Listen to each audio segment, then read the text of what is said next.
by Shankar Singh.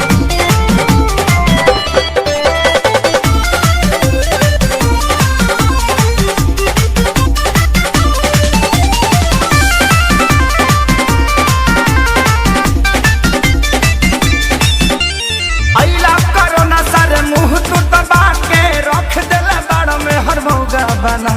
के अरे गाना गाइबो के काम करबो अरे यही ना करो ना सारे मुंह तू दबा के रख देला बाड़ा में हर मौका बना के सटा दादा लॉकडाउन खुली अब कब जी अरे कब जी अरे कब जी अरे कबो ना जी हमर मौगी खेलत बिया पबजी हम तो दुनु बेरा कटटानी सब्जी हमर मौगी खेलत बिया पबजी हम तो दुनु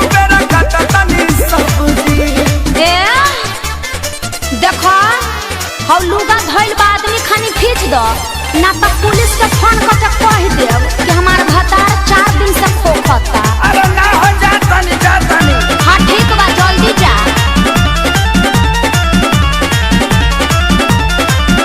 घरवा में सूती उता करतिया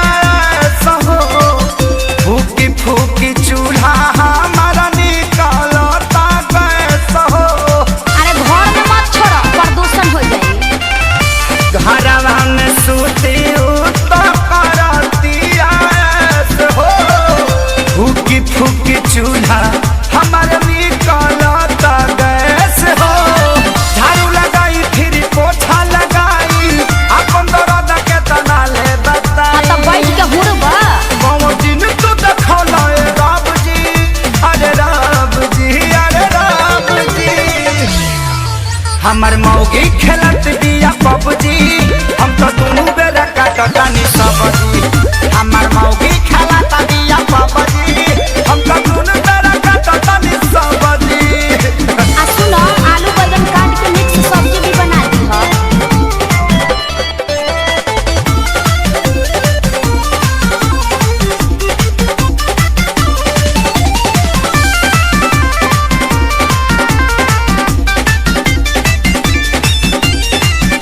माझी माझी बरतन दर्द करता कालाई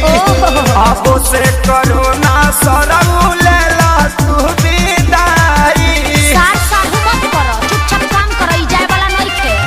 माझी माझी बरतन दर्द करता कालाई अच्छा अब से करो ना सरऊ लेला तू विदाई रहे खेसारी के हीरो में बड़ा नाम हो सोनू सुधा को साथ भइले गुलाम हो सभे रोवे घर में बैठी डभ जी अरे डभ जी अरे डभ जी अल्ले मेला बच्चा हमर मौगी खेलत बिया पबजी हम तो दुनु बेरा कटतानी सब्जी हमर दोस्तों